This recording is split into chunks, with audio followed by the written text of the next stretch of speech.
If you've got $400,000 to spend in Lancaster County, what does it actually get you? I've pulled up 5 properties in different areas of Lancaster County in different styles to give you a good example of the range of property you can expect to buy with $400,000. I'll walk you through those 5 homes first, and then we're going to break down the numbers, what your monthly payment is going to look like, and also how much cash you're going to need, whether you're putting 3%, 10%, or 20% down. The first property we're looking at is on the northeastern side of town, out towards Eden. This is a small suburb of Lancaster. I'm looking at a 3-bedroom, 2-bathroom property house on Hampshire. So this is a relatively new built construction. It's over 1,750 square feet. What's nice about this is that it is detached as well. Going on the inside, you can see that this one has had some updated flooring recently. And it's actually very typical of how some townhouses are laid out. You've got this big open kitchen, dining, living room area on the second floor. You've then got bedrooms on the top floor, and you've got additional living space, office space on that first floor. So as you can see here, you have that balcony over the top of your double garage. So that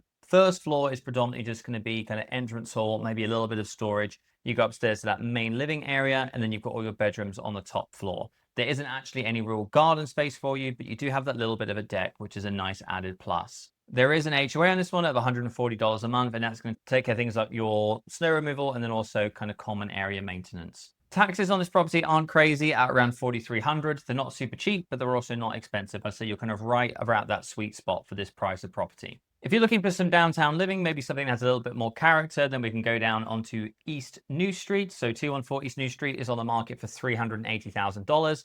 This is a 4-bedroom, 2.5-bathroom property in Lancaster City. What's nice about this particular one is that it has been updated. So although maybe a little bit of that character may have been lost, you do have some mini splits. So you've got some sort of air conditioning throughout. In that primary bedroom, you've also got mini splits. So again, nice that you have updated bathrooms, you have updated kitchen. But what's great about this particular location also is you're only about a 10-minute walk away from the train station. And that train will take you either to Harrisburg in about 40 minutes, or you can get to Philadelphia in an hour and a half, or New York in about 3 hours. You're also only about 10 minutes away from the shopping centers on Lidditz Pike and Fruitville Pike. So a really great place if you want that accessibility to downtown Lancaster. But you're also very close to the main shopping stores like Giant, Whole Foods, Best Buy, Lowe's, Home Depot. So you've got everything very close to you. Taxes in the city tend to be a little bit more expensive. So you're around $5,300 for a property like this. When you start getting over the $400,000 price range, you'll find that the taxes can easily get up into the $6,000 and $7,000 mark. On the south side of town, on Willow Street, we have 273 West Penn Grant Road.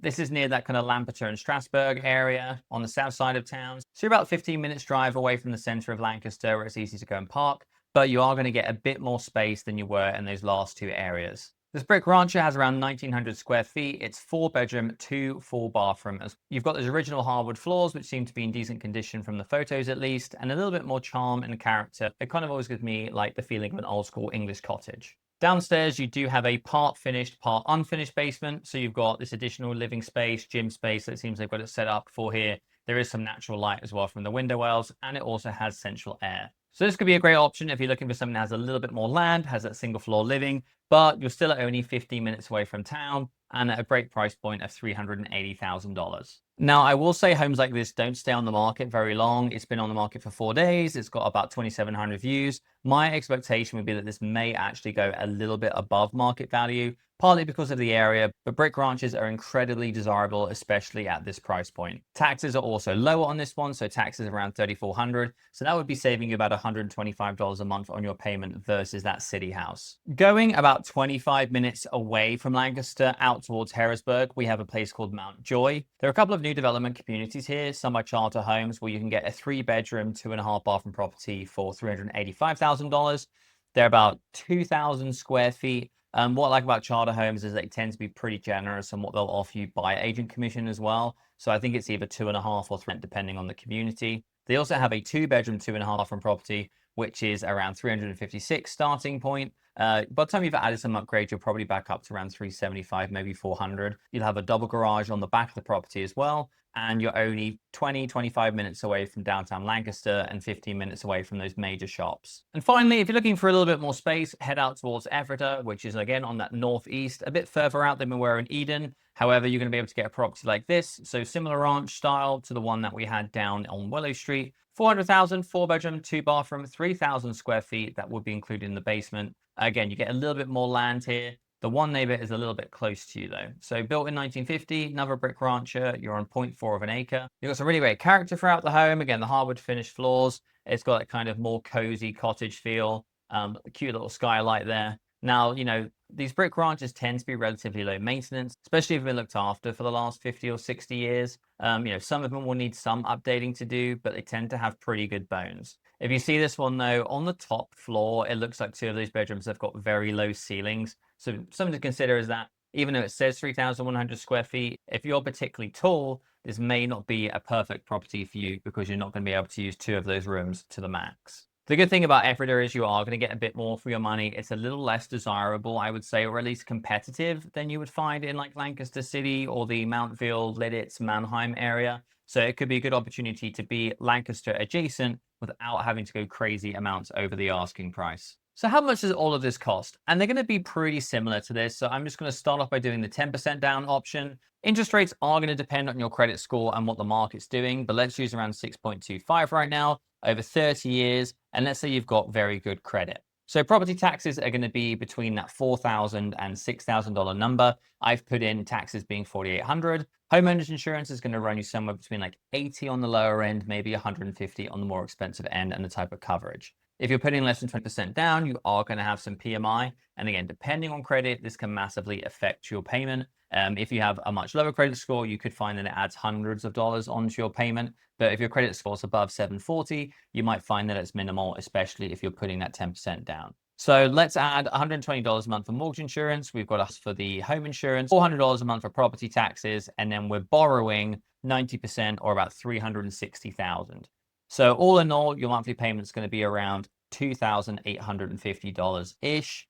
That said, if you've got poorer credit, it might be a bit more than this. If your credit's better, it could be slightly less, but what's more likely is your cash to close is going to be lower. Kind of playing around with this number, if I put 3% down, now what you'll find is your mortgage insurance would typically go up a little bit because you're borrowing more and they tend to find you more of a higher risk borrower. So I'm just going to increase that PMI. You're also putting less money down. So for every $1,000 less that you're putting down, your payment's going to change by about $6 to $7 a month, depending on the interest rate. So good news is your cash to close is going to be reduced by about $28,000.